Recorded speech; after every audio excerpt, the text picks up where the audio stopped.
ನಮಸ್ಕಾರ ವೀಕ್ಷಕರೇ, ಎಲ್ಲರೂ ಹೇಗಿದ್ದೀರಾ? ವೆಲ್ಕಮ್ ಬ್ಯಾಕ್ ಟು ದ ಪೋರ್ಕಸ್ ಚಾನೆಲ್. ಇವತ್ತೊಂದು ಚಳಿಗಾಲದ ಸ್ಪೆಷಲ್ ರೆಸಿಪಿನ ತಗೊಂಬಂದಿದ್ದೇನೆ. ಇದು ನಮ್ಮ ದೇಹಕ್ಕೆ ತುಂಬ ಒಳ್ಳೆಯದು, ದೇಹವನ್ನು ತಂಪಾಗಿಡಲಿಕ್ಕೆ ತುಂಬ ಸಹಾಯ ಮಾಡ್ತದೆ. ಸೊ ಬನ್ನಿ ಹಾಗಾದರೆ ರೆಸಿಪಿ ಏನಂತ ನೋಡೋಣ. ಸೊ ಹಾಗಾದರೆ ವೀಕ್ಷಕರೇ, ಇವತ್ತು ಬೂದು ಕುಂಬಳಕಾಯಿಯ ಮಜ್ಜಿಗೆ ಹುಳಿನ ಹೇಗೆ ಮಾಡೋದು ಅಂತ ನೋಡೋಣ.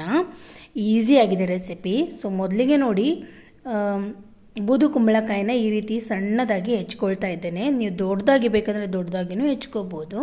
ಒಳಗಿನ ಬೀಜ ಎಲ್ಲ ತೆಗೆದು ಕ್ಲೀನ್ ಮಾಡಿ ಈ ರೀತಿ ಕಟ್ ಮಾಡ್ಕೋಬೇಕು. ಆನಂತರ ಒಂದು ಪಾತ್ರೆನ ಬಿಸಿಗೆ ಇಟ್ಟು ಅದರಲ್ಲಿ ಎಣ್ಣೆ ಹಾಕಿದೆ. ಎಣ್ಣೆ ಬಿಸಿ ಆಗ್ತಿದ್ದಾಗೆ ಸಾಸಿವೆನ ಹಾಕ್ತಿದ್ದೇನೆ. ಸಾಸಿವೆ ಒಡಿತಿದ್ದಾಗೆ ಜೀರಿಗೆನ ಆ್ಯಡ್ ಮಾಡಿದೆ. ಈಗ ಸ್ವಲ್ಪ ಉದ್ದಿನಬೇಳೆ, ಆಮೇಲೆ ಒಂದು ಸ್ವಲ್ಪ ಕಡಲೆಬೇಳೆನ ಆ್ಯಡ್ ಮಾಡಿದೆ. ಇದು ಕೂಡ ಚೆನ್ನಾಗಿ ಫ್ರೈ ಆಗಬೇಕು. ಇದು ಒಳ್ಳೆ ರುಚಿ ಬರ್ತದೆ. ಈಗ ನಾವು ಸಣ್ಣದಾಗಿ ಹೆಚ್ಚಿಟ್ಟಿದ್ದೇವಲ್ವಾ, ಈ ಬೂದು ಕುಂಬಳಕಾಯಿನ ಆ್ಯಡ್ ಮಾಡಬೇಕು. ಇದು ಚೆನ್ನಾಗಿ ಬೇಯಬೇಕೀಗ. ಸ್ವಲ್ಪ ಟೈಮ್ ನಮಗೆ ಇದು ಬೇಯಿಸಲಿಕ್ಕೆ ಹಿಡಿತದೆ.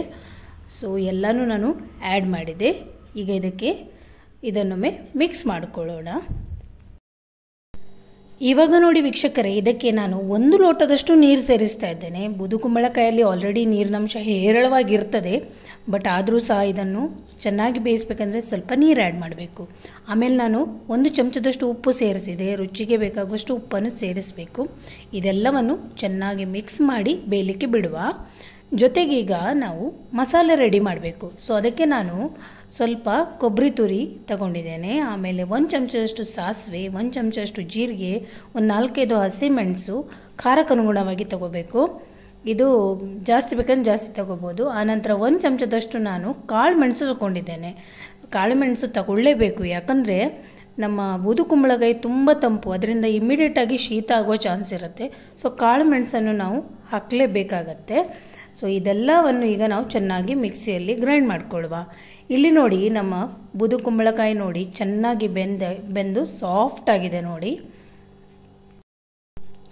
ಈಗ ಇದಕ್ಕೆ ನಾವು ತಯಾರು ಮಾಡಿಟ್ಟಂತಹ ಮಸಾಲೆನ ಸೇರಿಸುವ. ನಾನು ಆದಷ್ಟು ನೈಸಾಗಿ ರುಬ್ಬಿ ರೆಡಿ ಮಾಡಿದ್ದೇನೆ. ಇದನ್ನೀಗ ನಾವು ಬೂದು ಕುಂಬಳಕಾಯಿ ಜೊತೆ ಮಿಕ್ಸ್ ಮಾಡೋಣ. ಅನ್ನದ ಜೊತೆ, ಇಲ್ಲಾಂದರೆ ನೀವು ಚಪಾತಿ ಜೊತೆಗೆ ಸಹ ತಿನ್ಬೋದು, ಇಲ್ಲಾಂದರೆ ಹೀಗೆ ಕೂಡ ಇದನ್ನು ತಿನ್ಬೋದು. ತುಂಬ ರುಚಿಯಾಗಿ ಬರ್ತದೆ. ಸೊ ವೀಕ್ಷಕರೇ, ಇದನ್ನು ನೀವೆಲ್ಲರೊಮ್ಮೆ ಟ್ರೈ ಮಾಡಲೇಬೇಕು. ಈಗ ನೋಡಿ, ನಮ್ಮ ಬೂದು ಕುಂಬಳಕಾಯಿ ಹಾಗೂ ಮಸಾಲೆ ನೋಡಿ ಚೆನ್ನಾಗಿ ಕುದಿ ಬರ್ತಾ ಇದೆ. ಘಮ ಪರಿಮಳ ಬರ್ತಾ ಇದೆ.